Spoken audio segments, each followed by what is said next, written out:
کے حوالے سے امریکہ میں دھوس اور دھمکیوں میں اضافہ ہوتا جا رہا ہے، امریکی آواز بلند ہوتی جا رہی ہے، یہ طرح طرح کی خبریں پھیلائی جا رہی ہیں۔ کبھی یہ کہا جاتا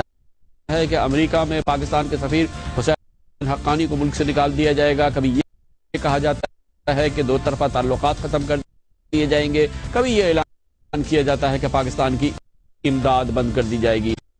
امریکہ اگر نہیں بتاتا تو یہ نہیں بتاتا کہ یہ شخص کون تھا، کون کر کیا رہا تھا پاکستان میں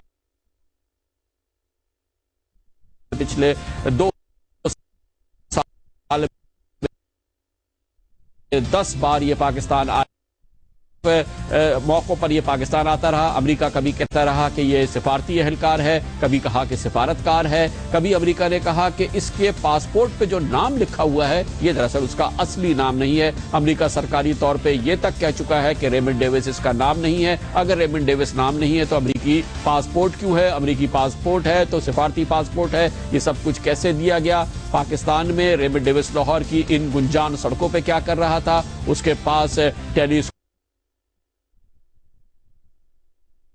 کیوں تھے؟ اس کے پاس خطرناک ممنوعہ بور کا اسلحہ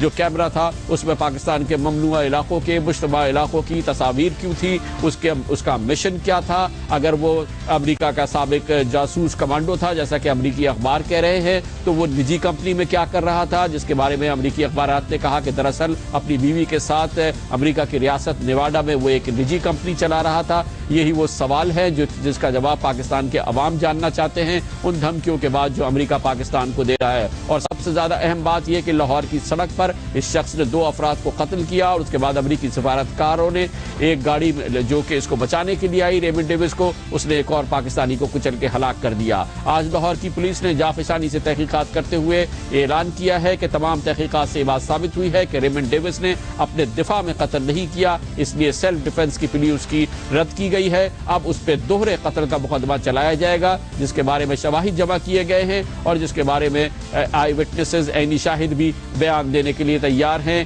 اس کے ساتھ ہی پاکستان کی حکومت پنجاب کی درخواست کہ وہ گاڑی جس نے ایک پاکستانی کو کچلا اور دوسروں کو زخمی کیا وہ اور اس کا ڈرائیور پاکستان کے حوالے کیا جائے۔ امریکہ اپنی انا میں نہ وہ گاڑی دے رہا ہے اور نہ ہی وہ ڈرائیور۔ تازہ ترین صورتحال جاننے کے لیے لاہور جائیں گے جہاں پر ہمارے ساتھ موجود ہیں صوبہ پنجاب کے وزیر قانون و داخلہ جناب رانا ثناء اللہ۔ رانا ثناء اللہ صاحب، اب جب یہ تفتیش کی گئی ہے تو کیوں آپ یہ بات یقین سے کہہ رہے ہیں تفتیش کار ہمارے کہ اس شخص نے اپنے دفاع میں قتل نہیں کیا بلکہ اس نے کولڈ بلڈڈ مرڈر کیا ہے 2 پاکستانیوں کا لاہور کی سڑک پر؟ دیکھیں کامران خان صاحب، یہ تفتیش جو ہے یہ بڑے پروفیشنل اور جو ہے وہ بڑی پرفیکشن سے کے ساتھ کی گئی ہے۔ ہوتا یہ ہے کہ اگر ایک آدمی جو ہے اگر وہ یہ کہتا ہے کہ وہ اپنی گاڑی میں جا رہا تھا اور اسے کسی نے جو ہے وہ اس کے اوپر حملہ کرنے کی کوشش کی تو وہاں پہ یہ ضرور ہونا چاہیے کہ کوئی اس کا آگے شیشہ ناک کرے یا اس کا شیشہ توڑے گاڑی کا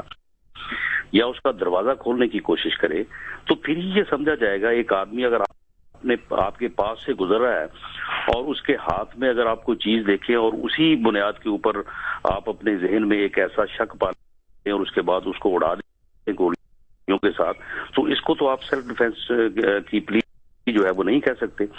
اور وہاں پہ موقع پہ جو شہادت کلیکٹ ہوئی ہے اس میں یہ قطعاً نہیں پایا گیا کہ ان لڑکوں میں سے کسی نے اس کا شیشہ ناک کیا ہو آ کے گاڑی کا، اس کا دروازہ کھولنے کی کوشش کی ہو یا اس کو جو ہے وہ کوئی ضرب پہنچانے کی کوشش کی ہو، جبکہ اس نے دونوں کے اوپر جو ہے وہ تقریباً 7 فائر کیے ہیں جو ان کو لگے ہیں اور 3 فائر جو ہیں وہ اس کے نہیں لگے۔ اور جو پہلا لڑکا ہے فہیم، وہ جو فائر لگنے کے بعد گر گیا تو جب دوسرا لڑکا فیضان جو ہے وہ بھاگ رہا تھا اپوزٹ سائڈ اور اس کے وہ گرا ہے جہاں پہ جب اس کو فائر لگا تو اس کا اور اس کی گاڑی کا ڈسٹنس جو ہے وہ تقریباً 50 فٹ ہے۔ اب ایک شخص جو ہے وہ 50 فٹ کے فاصلے پہ اس کو بھاگ رہا ہے اور آپ پیچھے سے فائر کر کے اس کو جو ہے وہ ہلاک کر رہے ہیں، تو پھر کس طرح سے آپ یہ کہہ سکتے ہیں کہ آپ اس کو سیلف ڈیفنس میں جو ہے وہ ہلاک کر رہے ہیں؟ بہت بہت شکریہ رانا ثناء اللہ، پنجاب کے وزیر داخلہ اور قانون ہمیں بتا رہے تھے تفصیل سے کیوں کہا جائے۔ تفتیش نے ہمیں ثابت کیا ہے کہ ریمنڈ ڈیوس نے 2 پاکستانیوں کا قتل جو کیا ہے وہ دراصل کولڈ بلڈڈ مرڈر تھا، سیلف ڈیفنس میں یہ قتل نہیں کیا گیا۔ کمرشل بریک، اس کے بعد پی آئی اے کے ملازمین نے شاندار کامیابی اور فتح حاصل کی ہے جب ان کی جدوجہد کے نتیجے میں آج پی آئی اے کے متنازعہ مینیجنگ ڈائریکٹر اعجاز ہارون نے استعفیٰ دے دیا۔ کمرشل بریک کے بعد ہم تفصیل سے بتائیں گے آپ کو۔